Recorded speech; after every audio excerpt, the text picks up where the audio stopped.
Ladies and gentlemen, federal employees, welcome back to this episode, this Q&A here with me, where I answer your questions about your federal benefits, your retirement, your taxes, your insurance, all the questions that you have about retiring confident as a federal employee. That is what we talk about here. So if you're new here, consider subscribing. That's it. Consider subscribing, joining the community. It is a great group of people trying to get the most for their future. So without further ado, let's jump right in and read the questions for today. Question number 1. This gal or guy, they say, hey, I'm a nurse working for the VA. I work night shift, 80 hours of night shift differential, and every other weekend, 48 hours a weekend differential, every pay period. Is the differential pay part of your salary for your high 3 for a retirement calculation with FERS? Or is it only your base salary? I cannot find any solution on opm.gov. Thank you for your attention. Great question. So I know you're not alone here. There's a lot of people that have different shifts. They're not the standard 40 hours a week sort of thing. There's differential pay, there's overtime, there's all kinds of different things that come into play. So short answer here is differential pay sometimes count for your high 3, sometimes doesn't. Depends on what type of employee you are, things like that. So there's actually an article where if you go back to my website, there's a link below to the article for this, that you can find a couple links where there's one link to a PDF by OPM that defines what basic pay means. And sometimes basic pay includes differential pay depending on the situation, sometimes it doesn't.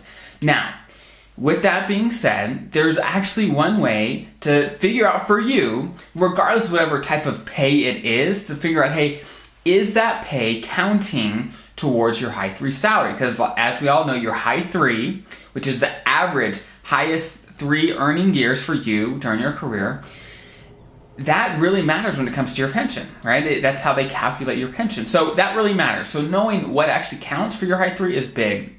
Now, this is how you figure it out. So every paycheck, you have to contribute a portion of your paycheck into the FERS retirement system. Now, this is not your TSP. Let's keep these separate. You also contribute, hopefully, money into your TSP to save for yourself for retirement. But what you also do is a piece of your paycheck goes towards the FERS retirement system. Now, what this system is for is to fund your pension one day, okay? Now, the amount that you contribute depends on when you're hired, if you're a special provisions employee, air traffic controller, law enforcement, etc.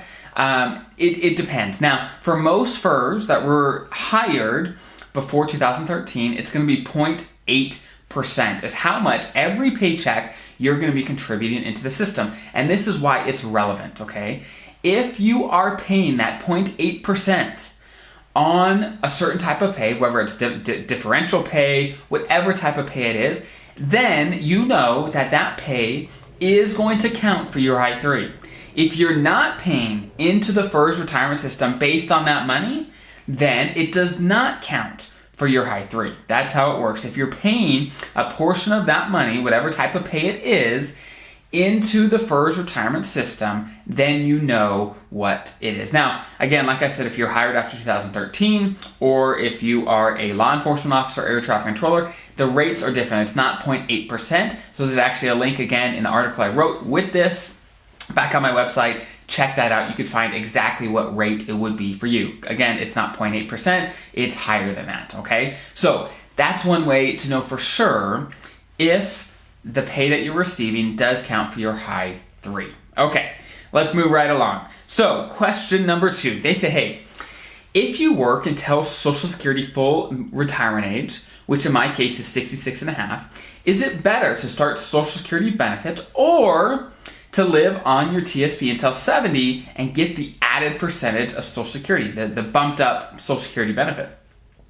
Thank you so much for all you share with us. You're very welcome. So, when it comes to deciding on Social Security, this is a complex decision. There's lots of factors that come into play when it comes to, okay, your spouse's working history, how old your spouse is relative to you, your working history. There's a lot of things that come into play, and also how long you think you're going to live, your other sources of income, your TSP, how much is in there. There's a lot of factors here, but let me share a few things that are good to consider when it comes to trying to make this decision. Number one, if you are married, okay, if you're married and you are the higher earner of your spouse, between you and your spouse, you make more, then that is one reason to potentially delay Social Security. And let me tell you why. Whenever one spouse passes away, and let's say both of them are taking Social Security, the benefit that continues on is the higher of the two. Okay, so if your benefit's higher than your spouse's, you pass away, then your spouse starts receiving what you were receiving because yours was higher. Okay, that's how it works. So what that means is, as the higher earner, when you take Social Security matters a little bit more because your benefit's not just going to last your lifetime, but also your spouse's lifetime. So this becomes very relevant if you are the higher earner and your spouse is significantly younger than you, or even some younger than you, then the odds of your benefit being transferred to them because you pass away first are even higher, right? So those are some things to think about, right? Let me see here. And like we know, delaying Social Security is a great way to guarantee fixed income later that's going to last the rest of your life, right? That is a great, great thing to have. Now, that being said, some people's TSP really isn't in a position to fund this gap, okay? For example, if it's going to really take just about decimate your TSP to help you delay Social Security, if you're not going to have much left in your TSP just to delay, it may not be worth it for you. Because here's the deal, Social Security and your pension, any other pensions that you have are great, but they're fixed income. And fixed income is really helpful, but you don't want to have all just fixed income. You want to have some element of investments and TSP money, because that part is a lot more controllable. And if something comes up, an emergency or something, you can control how you use that money and it's available for you. With your pension and Social Security, you can't tell them to send you extra because something came up, right? So there's a balancing act of, yes, it's great to delay Social Security when you can, but it doesn't always make sense. So those are some things to think about, okay? Question number 3, and last question here. They say, hey, I am currently 55. If I meet my minimum retirement age at 56 and 4 months, is it okay to retire, or do I need to work longer? I have $900,000 in the TSP. The only debt I have is my mortgage, and it's only $48,000. I don't know, however, how much cash reserves.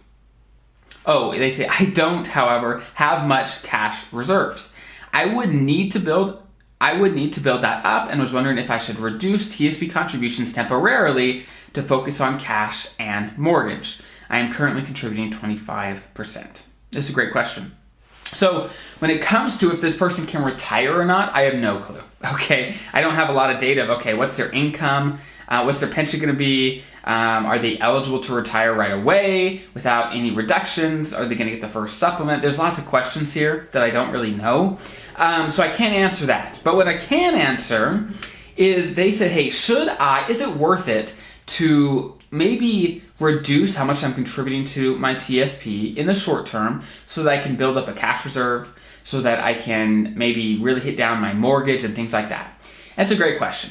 And let's kind of break those things apart. So when it comes to building a cash reserve or an emergency fund, said in another way, I think that's a great thing, because you definitely want an emergency fund that's not in your retirement accounts. You want cash on hand ready to go, because especially in retirement, especially at the beginning of retirement, you're going to want cash. You're going to want money just in case, as your pension gets finalized, as you're finally able to access your TSP and things like that. You want cash on hand to make sure that as things come up, you have it covered, that you don't have to rely on your TSP and things like that. Now, you don't want too much in cash, but you definitely want some so that you're ready and prepared for when things come up. So if that's the case, I mean, ideally you can continue contributing to your TSP as much as you are, and also on the side build up a cash reserve, but sometimes that's not possible. So yeah, maybe cut back your TSP contributions just for some time, build up a cash reserve, right, that you can use ready to go for retirement. Now, when it comes to your mortgage, it's up to you, right?